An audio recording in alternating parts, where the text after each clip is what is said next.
Hello students, இப்போ நம்ம இதில் பார்க்க போகிறது 7ஆம் வகுப்பு கணிதம் 3ஆம் பருவம் ரெண்டாவது பாடம் பார்த்திங்கன்னா சதவீதமும் தனி வட்டியும் பயிற்சி 2.2ல் 8வது கொஷின் பாருங்கள். கீழே கொடுக்கப்பட்டுள்ள படத்தில் நிழலிடப்பட்ட பகுதியின் சதவீதத்தை காணுங்க.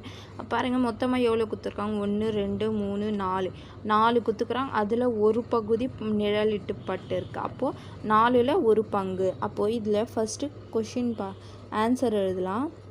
படத்தில் கொடுக்கப்பட்ட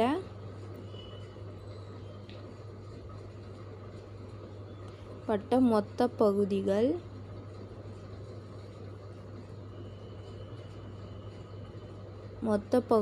பார்த்திங்கன்னா எவ்வளோ? 4. அதில் நிழலிடப்பட்ட பகுதி எவ்வளோ? 1. அப்போது நிழலிடப்பட்ட பகுதி பார்த்திங்கன்னா 1. அப்போ இது பின்னமாக எழுதணும்னா 1/4ன்னு வரும். அப்போது நிழலிடப்பட்ட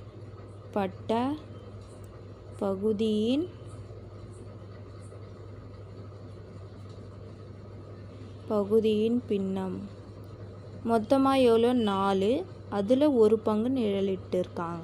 அப்போ இது பின்னம் இதுக்கு. அப்போ சதவீதம்னா 100% பெருக்கிடணும். அப்போ பாருங்கள், நிழலிடப்பட்ட பகுதியின் சதவீதம் இஸ் ஈக்குவல் டு 1/4 பெருக்கல் 100/100. இது 100/100 தான் நம்ம 100%ன்னு எழுதுகிறோம். அப்போது இது பாருங்கள், இது கேன்சல் பண்ணிங்கன்னா ஒரு நாள் 4, 2 நாள் 8, மீதி 2ங்களா 20 ஆகிடும். அப்போது 5 நாள் 20. அப்போ என்ன வருது ஆன்சர்? 25%. அப்போ இதுக்கு ஆன்சர் பார்த்திங்கன்னா 25%. புரிஞ்சுதுங்களா? சதவீதத்தில் காண்கதான்னு கேட்டுக்கிறோம். அப்போ இதுக்கு ஆன்சர் பார்த்திங்கன்னா 25%. புரிஞ்சுதுங்களா? அவ்வளோதான் இதுக்கு ஆன்சர்.